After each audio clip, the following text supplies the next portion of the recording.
I have a couple of other videos that talk more about what a NOTAN is and how to teach it, but it can be kind of confusing if you don't actually see it happening. So this demonstration is going to be very simple, just to get the idea of how to talk your students through the steps, or how to talk yourself through the steps, and then you can make it as complex as you want. This is going to work in any size, but I like to start with a square that is cut 8 by 8, and then you're going to need another one that is smaller.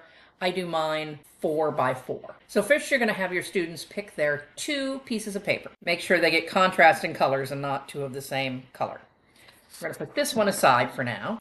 On the smaller square, you are going to draw a shape on each side. For the beginners, it's important that they do not include the corners. We're just going to do the sides. And what I want, nice, big, simple shapes. Nothing too complicated. Here I'm going to show you some mistakes that beginners make.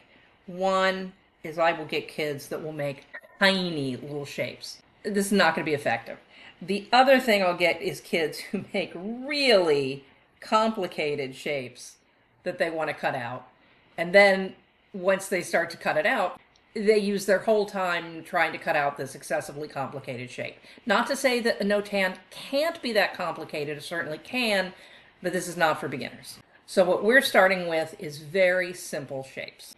After we've drawn them, we're going to cut them out. And the important thing here is we want to get these all out in one piece. The mistake that sometimes students make with the overly complicated shapes is that they hack them up into smaller shapes while they're cutting them out. And for this to work, we're going to have to keep that shape and put it back in. So it's important to tell them, especially if you've got a classroom full, do not lose your shape. Sometimes when you tell them that they've got to put their shapes back in, they're like, oh, I don't know where it is. You know, it's all over the floor. Do not lose your shape. This is why we are cutting something simple. Now we're going to put our bottom shape back. And this is where the steps are important, because you know those kids are going to run right ahead of you and do what they think they're supposed to do, and then they're going to have to undo it. So get them to slow down. So we are going to take the inside and get a glue stick. I like to put my glue on the side that the pencil marks are on so they don't show. So I'm going to glue that down right in the middle. And of course I'm using that disappearing purple glue. So don't worry, that's going to disappear. For the next step, your students are going to put their shapes back in. I tell them they're putting their puzzle back together, and they have to put it together exactly right. See, that's close, but that's not actually right. If they do a symmetrical shape, you got to look really closely to make sure they're putting that back in the right way. Now notice they are not gluing at this point. This is very important. This is where the kids will want to run ahead of you and glue that down. Then you're going to have to tell them, no, now you got to lift that up. So the key to making a NOTAN work is making sure that when you put this down, you're opening it just like opening a door. And we want that lined up exactly like this. Don't want it out here, we don't want it here, we don't want it in here. We want to line it up exactly like this. So I have them put the glue on. You don't need a lot of glue because it's just paper. And you're going to open it up just like opening up a door. Okay, I want you to go around and do all of those. Slowly, carefully. Oh, I also want to say I'm using cardstock. You don't want anything that's too thin. Now here I'll iterate again that you want to open it up just like a door. The mistake sometimes they make is that they flip it.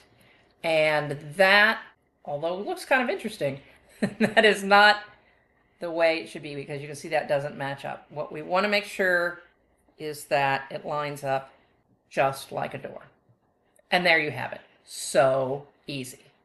Now, this is only going to take them a few minutes. Well, I do it with third grade, so it's only going to take an 8-year-old a few minutes to do this. I have a 50-minute class, and I would say all the explanation and talking them through this sometimes takes up 25, 30 minutes. If you're working with older elementary, middle school, high school, it's going to go much faster than that. For your lower elementary, this can be it. But If you're wanting to do something more advanced, it's the same concept. So we're going to do this again. Same system, but a little more complicated. We're going to make a double Notan. I've got my background paper and my central paper.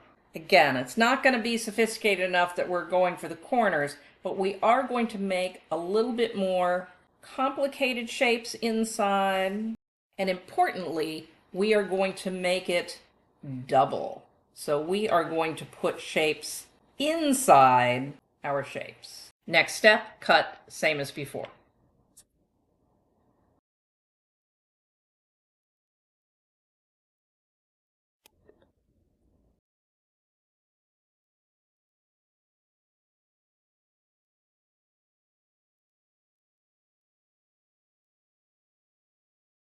If you want a really nicer finish, you can then erase those pencil lines so it's cleaner. Normally this would not be necessary because I would have made my pencil lines a lot lighter. I just made them so dark because I wanted them for the camera. So I'm not going to bother to erase anymore. But if you're doing a really nice finish, you want to take those away. So again, I'm going to glue down my centerpiece. I'm going to put my puzzle back together. Make sure I haven't lost any of my pieces. Get them all flipped around the right way. Now, if you're teaching and you want to make sure that they have not lost any of the pieces, you can go ahead and do the complete square, but you're kind of going to have to get these out of the way. So I usually don't put in the next layer. I just put in the second round. Again, when you're putting this on, you want to get it lined up exactly as if you are opening a door. You could use different kinds of adhesives. I like the glue stick because it's so easily repositionable. You can see these pencil lines would look much nicer if we cleaned that up.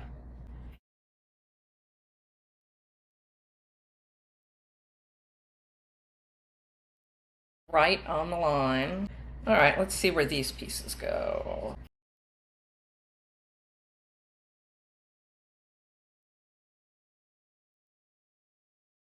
Want to be careful that you're getting your mirror symmetry in here. I use this as a lesson to teach positive and negative space, but it's also good for teaching symmetry.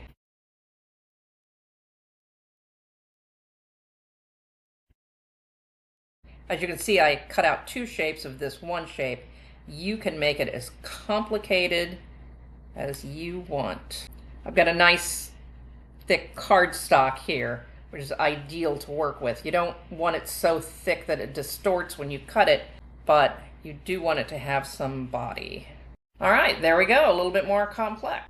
All of my third graders can do this in a single lesson. About 15% of my third graders can do this in the same lesson. If you're teaching upper elementary or middle school or high school, I would still start with this level. They're going to be able to do this very quickly. The materials are cheap, and doing it the simplest way really locks down the understanding of how it works. You're going to be able to do this very shortly after, and then who knows what they're going to launch from there. If you check my other Notan video, you will see a number of different variations on this form. Some of them are very complex in their cutting. Some have solid color cutouts put onto a painted watercolor or a printed paper background. That's really cool. You can also fill in these spaces with lines and patterns. So this skill can really be a jumping off point for all sorts of variations and permutations and original ideas. I hope this was helpful to you. I have many other videos on my Heidi How YouTube channel demonstrating many types of art lessons. I'm also on Facebook. I don't sell anything. I'm not on Teachers Pay Teachers, so if you need anything, if you have any questions, message me and I'll send you whatever I can. I'd love to see photos of how your students interpreted this. I'm Heidi How, and that's how you make a Notan.